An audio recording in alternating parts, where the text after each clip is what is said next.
Bidadi township ವಿಚಾರದಲ್ಲಿ ಸರ್ಕಾರಕ್ಕೆ ರೈತರ ಬದುಕಿಗಿಂತ ವ್ಯಾಪಾರವೇ ಮುಖ್ಯವಾಗಿದೆ.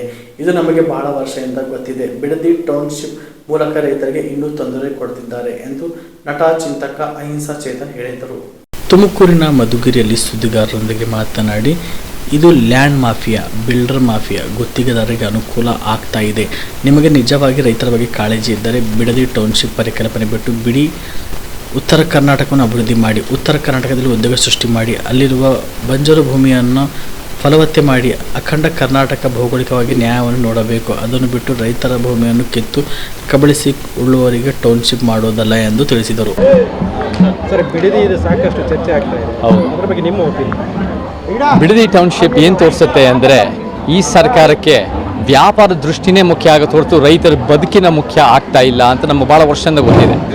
ಈ ಸರ್ಕಾರಗಳು ಏನು ಮಾಡಿದ್ದಾವೆ ಅಂದರೆ, ರೈತ ವಿರೋಧಿ ಕಾನೂನುಗಳು ಅಂತ ಏನು ತಂದಿದ್ದಾವೆ, ಅದು ಒಂದು ಕೋವಿಡ್ ಸಂದರ್ಭದಲ್ಲಿ ಅದನ್ನು ತೆಗೆದಾಕ್ತೀವಿ ಅಂತ ಹೇಳಿ ಅದನ್ನು ಮಾಜಿ ಮುಖ್ಯಮಂತ್ರಿ ಸಿದ್ದರಾಮಯ್ಯ ಅದನ್ನು ತೆಗೆದಾಕ್ತಾರೆ, ಅದನ್ನು ರದ್ದು ಮಾಡ್ತಾರೆ ಅಂತ ಹೇಳಿದ್ರು. ಅದನ್ನು ರದ್ದು ಮಾಡದೆ ಇವಾಗ ರೈತರ ಜೀವನಕ್ಕೆ ಇನ್ನೂ ತೊಂದರೆ ಕೊಡ್ತಾ ಇದ್ದಾರೆ ಈ ಬಿಡದಿ ಟೌನ್ಶಿಪ್ ಮುಖಾಂತರ. ನಮಗೆ ಯಾರಿಗೆ ಲಾಭ ಆಗ್ತಾ ಇದೆ ಅಂದರೆ, ಬೇರೆ ಬೇರೆ ಬಿಲ್ಡಿಂಗ್ ಮಾಫಿಯಾಗಳಿಗೆ, ಬೇರೆ ಬೇರೆ ಕಾಂಟ್ರಾಕ್ಟರು, ಲ್ಯಾಂಡ್ ಮಾಫಿಯಾಗಳಿಗೆ, ಇಂಥವ್ರಿಗೆ ಲಾಭ ಆಗ್ತಾ ಇದೆ. ಎಲ್ಲ ಒಂದು ಕಡೆ ನಮ್ಮ ಪ್ರಶ್ನೆ ಬರುತ್ತೆ, ಹೆಂಗೆ ನಮ್ಮ ಮುಖ್ಯಮಂತ್ರಿ ಇವತ್ತಿನ ದಿನ 7 ಕೋಟಿ ಇರೋರು 2004ನಲ್ಲಿ, ಇವತ್ತು 1413 ಕೋಟಿ 2023ನಲ್ಲಿ ಇದೆ ಅಂದರೆ ಈ ಥರ ಲ್ಯಾಂಡ್ ಮಾಫಿಯಾ ಡೀಲಿಂಗ್ಗಳಿಂದನೇ ಆಗಿದೆ. ಸೊ ಇದು ನಮಗೆ ಲೀಗಲ್ ಕರಪ್ಷನ್ ರೀತಿಯಲ್ಲಿ ಕಾಣಿಸ್ತಾ ಇದೆ. ಖಂಡಿತ ರೈತರ ಬದುಕು ಬಗ್ಗೆ ನಿಮ್ಮ ಕಾಳಜಿ ಇದ್ದರೆ, ನಮ್ಮ ಫಲವತ್ತಾದ ಭೂಮಿ ಬಗ್ಗೆ ನ್ಯಾಯ ಬೇಕು ಅಂತ ಇದ್ದರೆ, ಈ ಬಿಡದಿ ಟೌನ್ಶಿಪ್ಪನ್ನು ಪರಿಕಲ್ಪನೆ ಬಿಟ್ಕೊಡಿ. ಉತ್ತರ ಕರ್ನಾಟಕ, ನಾನು ಉತ್ತರ ಕರ್ನಾಟಕ ಪ್ರವಾಸ ಮಾಡ್ಕೊಂಡು ಬರ್ತಾ ಇದ್ದೀನಿ. ಉತ್ತರ ಕರ್ನಾಟಕನ ಅಭಿವೃದ್ಧಿ ಮಾಡಿ, ಉತ್ತರ ಕರ್ನಾಟಕಕ್ಕೆ ಉದ್ಯೋಗ ಸೃಷ್ಟಿ ಮಾಡಿ, ಉತ್ತರ ಕರ್ನಾಟಕದ ಬೆಳವಣಿಗೆ ಮಾಡಿ ಅಲ್ಲಿರೋ ಬಂಜರು ಭೂಮಿನಲ್ಲಿ. ಸೊ ಆ ದಿಕ್ಕನ್ನ ನಾವು ಯೋಚನೆ ಮಾಡಬೇಕು. ಅಖಂಡ ಕರ್ನಾಟಕ ಮತ್ತು ಈ ಭೌಗೋಳಿಕ ನ್ಯಾಯ ಯೋಚನೆ ಮಾಡಬೇಕು ಹೊರತು ರೈತರ ಭೂಮಿನ ಕಿತ್ಬಿಟ್ಟು ಅದನ್ನು ಕಬಳಿಸಿ ಅದನ್ನು ಬರೀ ಉಳ್ಳವರಿಗೋಸ್ಕರ ಒಂದು ರೀತಿ ಟೌನ್ಶಿಪ್ ಮಾಡೋದನ್ನು ನಾವು ಖಂಡಿತ ಖಂಡಿಸ್ತೀವಿ.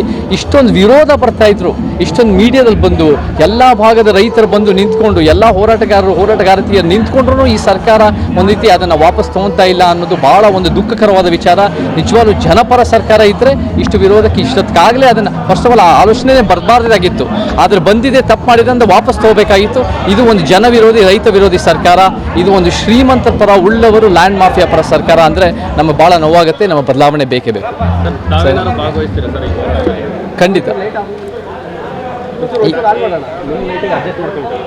ಶಾಬದಿ ಮಲ್ಟಿ ಸ್ಪೆಷಾಲಿಟಿ ಹಾಸ್ಪಿಟಲ್ ಮತ್ತು ಟ್ರಾಮಾ ಕೇರ್ ಸೆಂಟರ್ 24x7 ತುರ್ತು ಚಿಕಿತ್ಸಾ ಸೌಲಭ್ಯ ಉಳ್ಳ ಆಸ್ಪತ್ರೆ. ಕಲಬುರಗಿ ಜಿಲ್ಲೆಯ ಖ್ಯಾತ ಹಿರಿಯ ಅನುಭವಿ ವೈದ್ಯರ ನೇತೃತ್ವದಲ್ಲಿ orthopaedic, ENT, neuro surgery, general surgery, general medicine, urology, gastro surgery, paediatric, obstetrics, gynaecology, cardiology, neurology, arthroplasty, arthroscopy, spine surgeries ಸೇರಿದಂತೆ OPD, IPD, ICU, NICU, ultrasound, 2D echo, laboratory, major OT ಸೌಲಭ್ಯದೊಂದಿಗೆ ಎಲ್ಲ ರೋಗಕ್ಕೂ ಒಂದೇ ಸೂರಿನಡಿ ರಿಯಾಯಿತಿ ದರದಲ್ಲಿ ಶಾಬದಿ ಮಲ್ಟಿ ಸ್ಪೆಷಾಲಿಟಿ ಹಾಸ್ಪಿಟಲ್ ಮತ್ತು trauma care centre 24x7 emergency ಚಿಕಿತ್ಸೆ ನೀಡಲಾಗುವುದು. ಹೆಚ್ಚಿನ ಮಾಹಿತಿಗಾಗಿ ಸಂಪರ್ಕಿಸಿ ಶಾಬದಿ ಮಲ್ಟಿ ಸ್ಪೆಷಾಲಿಟಿ ಹಾಸ್ಪಿಟಲ್ ಮತ್ತು trauma care centre, STBT bus stand, Dargah road, ಸಂತ್ರಸ್ವಾಡಿ, Kalaburagi. Mobile number 9060442345.